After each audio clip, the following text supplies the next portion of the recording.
Assalamualaikum warahmatullahi wabarakatuh. Perkenalkan, nama saya Tresna Restu Kolbuni dari kelas 12 MIPA 3. Di sini saya akan mempresentasikan bab radiasi benda hitam. Bab radiasi benda hitam dibedakan menjadi 3. Yang pertama ada efek fotolistrik, yang kedua efek Compton, yang ketiga sinar X. Efek fotolistrik. Efek fotolistrik adalah fenomena yang terjadi ketika cahaya menyinari ke permukaan logam yang menyebabkan keluarnya elektron dari logam tersebut dan akan menghasilkan arus listrik jika disambungkan kerangka tertutup. Apa itu efek fotolistrik?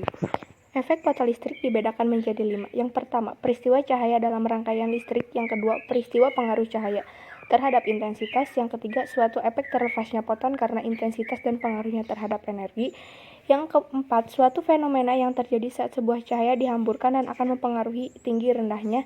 Yang kelima, peristiwa lepasnya elektron pada suatu logam yang dialiri listrik apabila dikenai cahaya dengan besar yang sama atau melebihi energi ambang.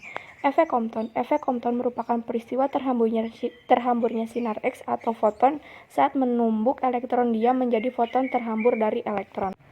Efek Compton. Pada percobaan ini kita dapat melihat bahwa panjang gelombang datang lebih pendek daripada foton yang terhambur. Kejadian ini merupakan suatu keanehan di mana seharusnya panjang gelombang datang dan yang terhambur sama. Di sini Compton beranggapan bahwa foton tersebut dianggap sebagai gelombang elektromagnetik, yaitu sebagai bentuk materi.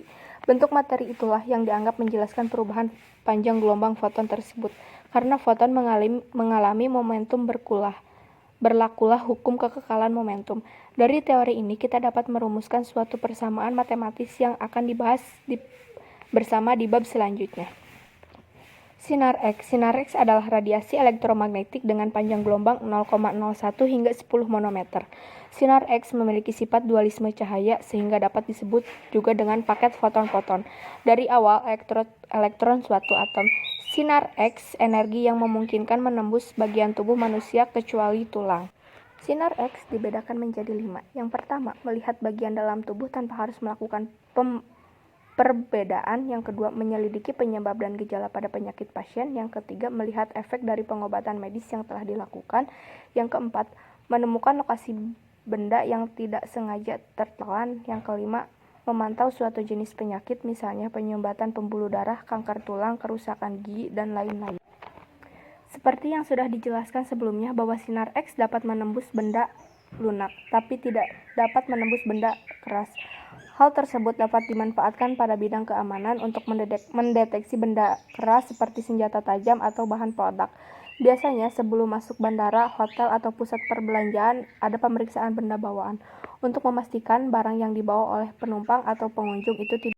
Cukup sekian yang dapat saya jelaskan. Mohon maaf apabila ada kesalahan. Wabillahi taufiq wal hidayah. Wassalamualaikum warahmatullahi wabarakatuh.